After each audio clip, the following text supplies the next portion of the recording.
भारतीय राज्यघटनेचे शिल्पकार भारतरत्न डॉक्टर बाबासाहेब आंबेडकर यांना मानवंदना अर्पित करतो आणि ज्यांनी खऱ्या अर्थानं लोकप्रशासन काय असतं हे आपल्याला दाखवून दिलं। त्या लोकमाता पुण्यश्लोक अहिल्यादेवी होळकर यांच्या अश्वारूढ पुतळ्याच्या लोकार्पण सोहळ्याच्या निमित्ताने आणि त्यासोबत महावितरणच्या उपकेंद्राच्या भूमिपूजन समारोहाच्या निमित्ताने मंचावर उपस्थित असलेले आपले पालकमंत्री चंद्रकांत दादा पाटील, सन्माननीय खासदार श्री विशालजी पाटील, सन्माननीय आमदार श्री सदाभाऊ खोत, श्री इद्रिसजी नायकवाडी, सन्माननीय आमदार श्री सुधीर दादा गाडगीळ, जयंतराव पाटील, सुरेशजी खाडे, गोपीचंदजी पडळकर, सत्यजितजी देशमुख, विश्वजित कदम, सुमनताई पाटील, अशोक काकडे, या ठिकाणी उपस्थित माननीय अण्णासाहेब डांगे, विशाल नरवाडे, सत्यम गांधी, संदीप घुगे, दिनकर पाटील, नितीन शिंदे, पृथ्वीराज देशमुख, रमेश शेंडगे, जयश्रीताई पाटील, सम्राट महाडिक, समित कदम, नीताताई केळकर, मकरंद देशपांडे, शेखर इनामदार, प्रकाश ढंग, मनगू सरगर, संतोष पाटील, संजय बजाज, स्वातीताई शिंदे, रोहिणीताई पाटील, पृथ्वीराज पवार, मनोज सरगर, पद्माकर जगदळे, अतुल माने, पृथ्वीराज पाटील, सिद्धार्थ गाडगीळ, दीपक शिंदे, अतुल माने, सचिन सरगर, दत्तात्रय ठोंबरे, राहुल पुजारी, भूपाल सरगर, या ठिकाणी उपस्थित सर्व माझ्या माता भगिनी आणि बंधूंनो, आजचा दिवस हा माझ्याकरता अतिशय महत्त्वाचा दिवस आहे। आज सकाळी मी इचलकरंजीला होतो, त्या ठिकाणी पहिल्यांदा छत्रपती शिवाजी महाराजांच्या पुतळ्याचं दर्शन घेतलं। त्यानंतर धर्मवीर छत्रपती संभाजी महाराजांच्या पुतळ्याचं अनावरण केलं आणि तिथून सांगलीला पुण्यश्लोक अहिल्यादेवी होळकर यांच्या पुतळ्याचं उद्घाटन करण्याकरता आलो आणि इथनं पुन्हा पुण्याला जाऊन त्या ठिकाणी छत्रपती शिवाजी महाराजांच्या एका नवीन पुतळ्याचं उद्घाटन करणार आहे। मला असं वाटतं की ज्यांनी आपल्याला स्वाभिमान दिला, ज्यांनी आपल्याला लोकप्रशासन दिलं, ज्यांनी न्याय आधारित व्यवस्था काय असते हे आपल्याला शिकवलं, अशा प्रकारच्या या महान व्यक्तिमत्वांचं दर्शन घेणं आणि त्यांच्या पुतळ्याचं उद्घाटन करणं हा माझ्या जीवनातला एक महत्त्वाचा क्षण मी समजतो। खरं म्हणजे हे वर्ष देखील अत्यंत महत्त्वाचे। पुण्यश्लोक लोकमाता अहिल्यादेवी होळकर यांच्या 300व्या जन्मशताब्दीचं हे वर्ष आहे आणि अशा या वर्षामध्ये सांगली महानगरपालिकेतील या भव्य अशा चौकामध्ये महाराष्ट्रातला सर्वात मोठा पुतळा हा लोकमातांचा या ठिकाणी लावला। मी त्याबद्दल सांगली महानगरपालिका आणि मंचावरील सर्व नेते मंडळींचं अतिशय मनापासून अभिनंदन करतो, त्यांचे आभार मानतो।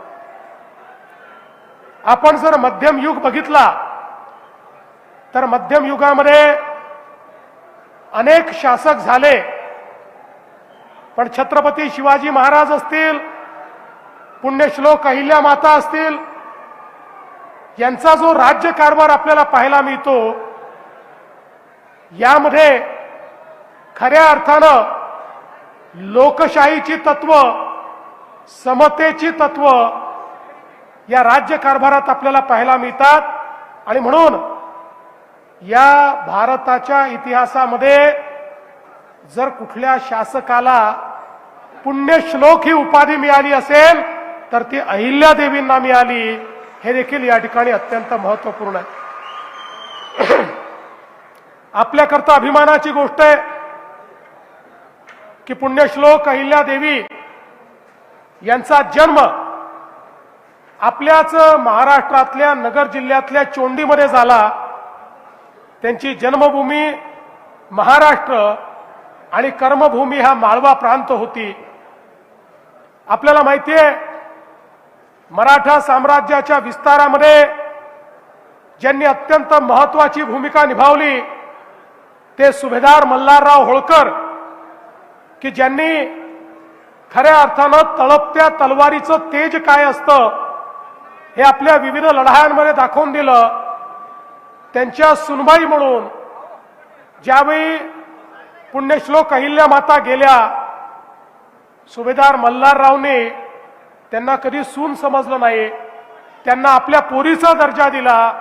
आणि त्या माध्यमातनं आपल्याला कल्पना आहे की पुढच्या काळामध्ये पतीच्या निधनानंतर ज्यावेळी त्यावेळेच्या अतिशय अनिष्ट अशा प्रकारच्या प्रथेप्रमाणे त्यांनी सती जाण्याचा निर्णय घेतला, त्यावेळी मल्हारबांनी त्यांना सांगितलं की या राज्याची जबाबदारी तुला सांभाळायची आहे, या जनतेची जबाबदारी तुला सांभाळायची आहे, या जनतेला उत्तरदायी तुला व्हायचं आहे.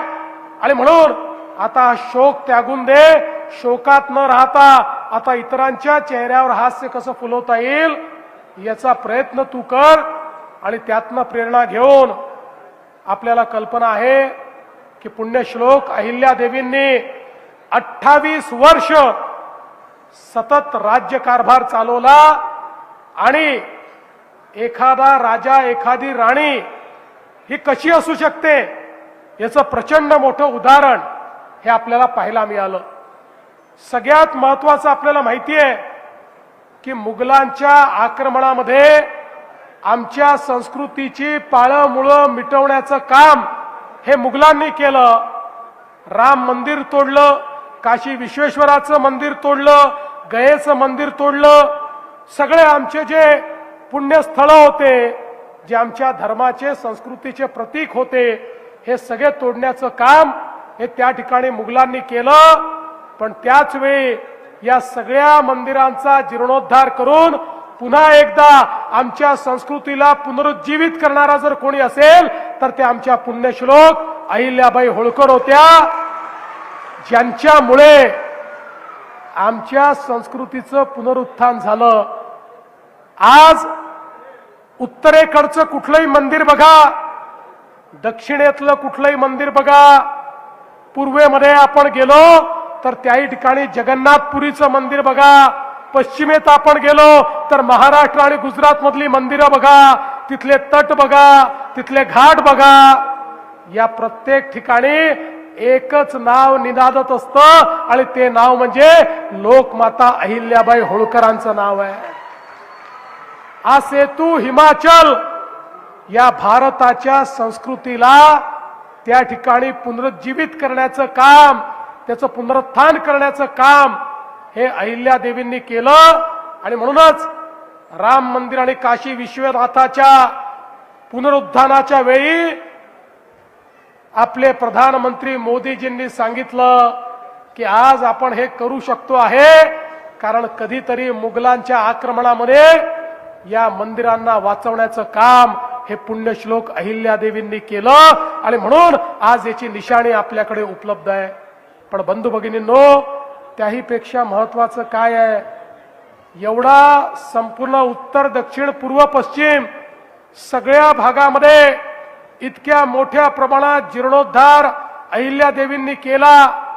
पण हा सगळा जीर्णोद्धार हा त्यांनी स्वतःच्या पैशातनं केला.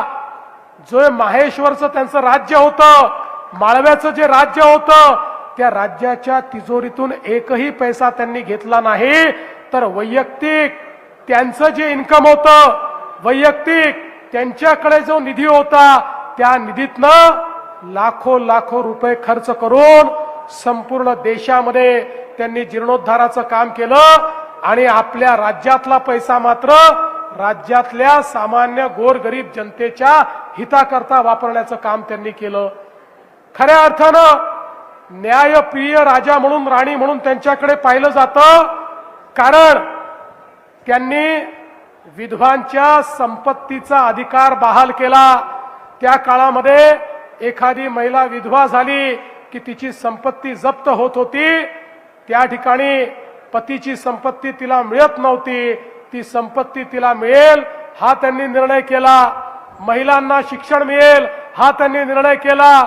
महिलांना अधिकार मिळेल हा त्यांनी निर्णय केला. आणि त्यासोबत गरीब आणि महिलांकरता वेगवेगळ्या प्रकारे शिक्षण असेल, रोजगार असेल, अशा अनेक गोष्टी त्यांनी केल्या. आपल्याला माहिती आहे, माहेश्वरमध्ये त्यांनी साडीचा आणि विणण्याचा व्यवसाय आणला, विणकर आणले, त्यातनं अतिशय तलम कापड तयार केलं. आणि माहेश्वरचं कापड आणि माहेश्वरच्या साड्या केवळ भारतामध्ये नाही तर भारताबाहेरही जायला लागल्या आणि मोठ्या प्रमाणात रोजगाराची निर्मिती करणाऱ्या अहिल्यादेवी होत्या. एवढंच नाही तर आपलं राज्य हे सुरक्षित राहिलं पाहिजे म्हणून पहिल्यांदा 17 प्रकारचे कारखाने त्या माहेश्वर राज्यामध्ये उघडणाऱ्या अहिल्यादेवी होत्या.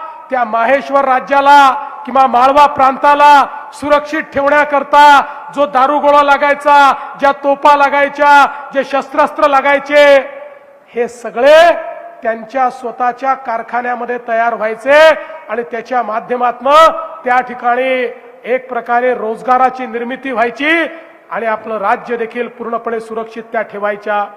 त्या काळामध्ये घाटामध्ये ज्यावेळी दरोडेखोरांचा सुळसुळाट झाला, त्यावेळी रानावनात राहणाऱ्या भटक्या आदिवासी सगळ्यांना एकत्रित करून त्यांची सेना तयार करून त्यांना त्या ठिकाणी प्रशिक्षित करून त्यांच्या हातामध्ये शस्त्र देऊन त्यांनाच त्या घाटाची रानावनाची सुरक्षा दिली आणि लोकांना लुटणारे जेवढे लुटारू होते त्या लुटारूंवर कारवाई करण्याचं काम हे अहिल्यादेवींनी केलं. एवढंच नाही तर पहिल्यांदा महिला सैनिकांची तुकडी तयार करणाऱ्या देखील अहिल्यादेवी होळकर होत्या, ज्यांच्याकडे स्वतंत्र आमच्या महिलांची सैनिकांची तुकडी होती. आणि स्वतः लोकमाता अहिल्यादेवी लढाईमध्ये समोर असायच्या, हत्तीवर बसून लढाईचं नेतृत्व करणाऱ्या अशा प्रकारच्या वीरांगना आमच्या लोकमाता अहिल्यादेवी होत्या. न्यायालयाची स्थापना केली. आपण आज जी न्यायालयाची पद्धत पाहतो तसं ग्राम न्यायालयापर्यंत प्रत्येक ठिकाणी न्यायालय त्यांनी तयार केले.